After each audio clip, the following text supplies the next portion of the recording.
નમસ્કાર દર્શક મિત્રો, હું છું પરમાર અનિશા. તમે જોઈ રહ્યા છો લોક સામના ન્યૂઝ. તો જોઈએ આજના સમાચાર ઉપલેટાથી અમારા રિપોર્ટર ભાવેશ ગોહિલ સાથે.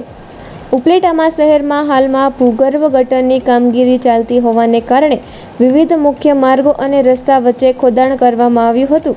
એકધારા વરસાદને કારણે રસ્તા વચ્ચે ખોદાયેલી જગ્યાએ મોટા ભૂવાઓ તથા ખાડાઓ પડ્યા હતા, જેને કારણે અહીંના રહેવાસીઓ, વાહન ચાલકો અને રાહદારીઓને મુશ્કેલીઓ પડતી હતી અને અકસ્માતનો પણ ભય રહેતો. તેની ગંભીરતાને ધ્યાનમાં લઈ નગરપાલિકાના સદસ્ય મહેશભાઈ સુવા અને જયેશભાઈ ત્રિવેદી દ્વારા તંત્ર તથા જીયુડીસીના સ્ટાફને રજૂઆત કરતા જનતાની સુખાકારી અને અકસ્માત ન થાય તે માટે સ્ટાફ તરત જ એક્શન મોડમાં આવી ગયો હતો અને આધુનિક ટેકનોલોજીનો ઉપયોગ કરી સમય ન બગડે અને તાત્કાલિકના ધોરણે સિમેન્ટ, કોન્ક્રીટ અને મિક્સર મશીનરી સાથે સ્ટાફને તાત્કાલિક રવાના કરી કામગીરી ચાલુ કરવામાં આવી હતી.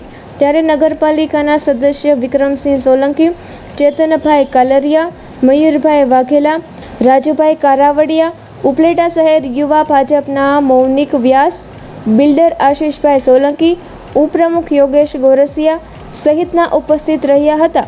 નગરપાલિકાના સદસ્યોની પ્રશંસનીય કામગીરીને લોકોએ આવકારી હતી. જયેશ ત્રિવેદી, જિલ્લા ભાજપ ઉપપ્રમુખ. ઉપલેટામાં અતિ ભારે વરસાદને કારણે હમણાં ભૂગર્ભ ગટરના કામમાં પુષ્કળ પ્રમાણમાં ખાડા પડી ગયા હતા.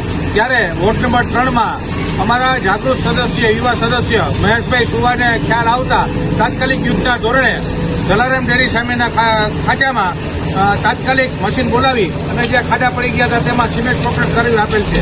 આ તબક્કે ઉપલેટા નગરપાલિકાના સદસ્ય મયુરભાઈ સુવા, વિક્રમસિંહ સોલંકી, ચેતનભાઈ કાલરિયા તેમજ અમારા ગોરસિયાભાઈ જે જિલ્લા ભાજપના હમણાં અમારા તાલુકા ઉપલેટા શહેર ભાજપ ઉપપ્રમુખ આશિષભાઈ સોલંકી અને ઉપલેટા યુવા અગ્રણી અને યુવા મોરચાના કારોબારી સભ્ય મલિકભાઈ ત્યાં હાજર રહ્યા હતા અને આ મયુરભાઈ વાઘેલા પણ હાજર રહ્યા અને આ તબક્કે રહેવાસીઓ લોકોએ ખૂબ જ સંતોષ અનુભવ્યો હતો અને આભાર વ્યક્ત કર્યો હતો. તો ફરી મળીશું એક નવા સમાચાર સાથે. ત્યાં સુધી જોતા રહો લોક સામના ન્યૂઝ.